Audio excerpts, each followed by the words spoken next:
Well, hello. It is Charles as usual.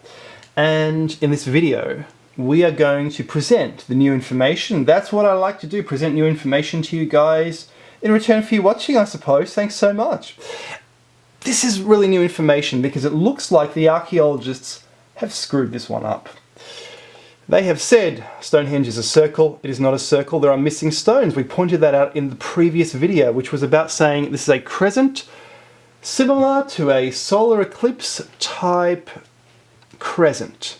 That's what's going on. Ancient cultures talk about the sun being swallowed up by another creature. Rather interesting choice of words.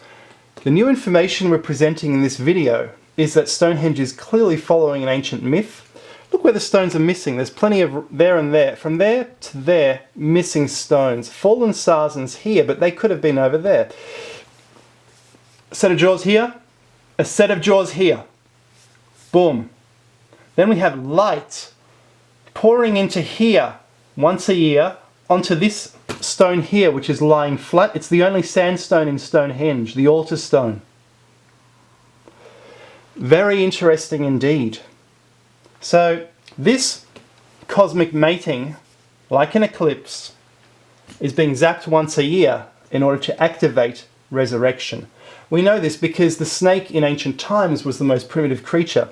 In order, I think, to understand what was going on in the past, we should place ourselves possibly in the medieval or the ancient paradigm, not in our paradigm.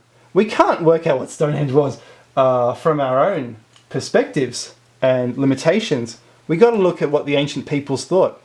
What you see on the screen right now in front of you is some very curious pictures from the Middle Ages. But the people in the Middle Ages were obsessed with universal concepts. They saw an eclipse in the sky.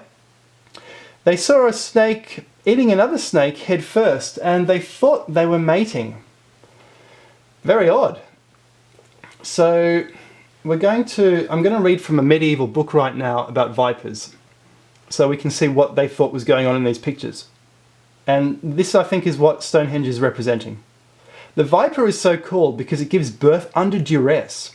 For when its belly feels the pangs of birth, its offsprings do not await their natural release in good time, but bite through the mother's body and break out, killing the mother. It is said that the male puts his head in the female's mouth in order to release his semen.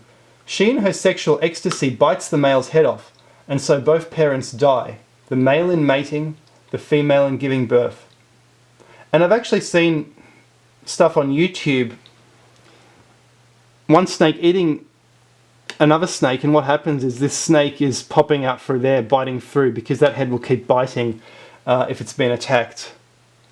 So the people saw, in the past, they saw the birth of the world in this type of conception because they thought they saw this conception in outer space. They saw meteors in outer space. It was all the one intellectual concept for them, the cosmic serpent. So the snake became the most holy animal. The snake became associated with the moon and the earth mother and the bull also. All the one womanly sacred female which was governing existence and which gave birth to everything on earth. So I think what we see at Stonehenge, and the new information in this video, is these are two sets of jaws, one coming in from this side and one coming in from this side. I pointed out in the previous video, which was about eclipses and Stonehenge, saying it's an eclipse circle, that there are no stones there. There are no stones there. It's quite obvious. There's nothing there. We've seen that. I'll show you again. No stones lying fallen. Fallen Sarzens. No, there are no stones there. It's really so interesting that people just haven't noticed, I guess. Have people not noticed that there are no stones there? Are they lying underground? I don't know. And of course I got this idea from Michael Dames, who is the world expert, I don't know if he's still alive, the world expert on Avebury. This book is from 1977, The Avebury Cycle, and he said these were two serpents mating together, the sun and the moon there, also the two eyes of the goddess. His ideas make sense, make a lot of sense. But I don't think he's applied that to Stonehenge, so that's what I've done just now. I've applied it to Stonehenge. Stonehenge was the successor to Avebury.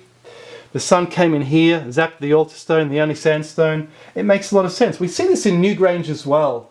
In Newgrange we have a multiplicity of ideas happening. We have this moon, the Earth Mother, the pregnancy of the Earth. It's also a bull's horns. It's also a snake's jaws. If you walk inside, you go up a winding path. So it's made for a snake to want to curl up and enter.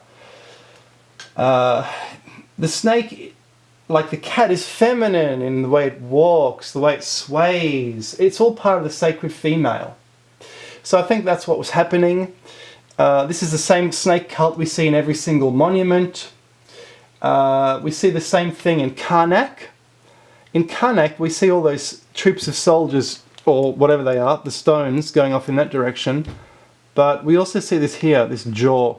I think it's a snake's jaw, another crescent.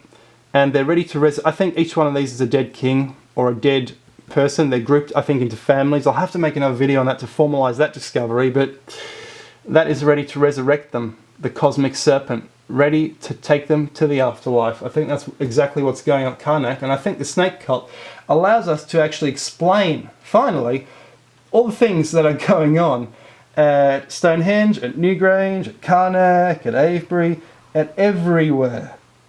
Guys, I think I've covered all my points. Thanks so much for that. Tell me what you think about this theory. Clearly Stonehenge has been utterly and completely modified. It looks a bit different before. There was always an opening to Stonehenge, this opening, this set of missing stones. And I guess it's assumed that they've been taken away, but I mean, damn, like, look, there's nothing there, there's nothing. Okay guys, thank you so much for watching. Cheerio.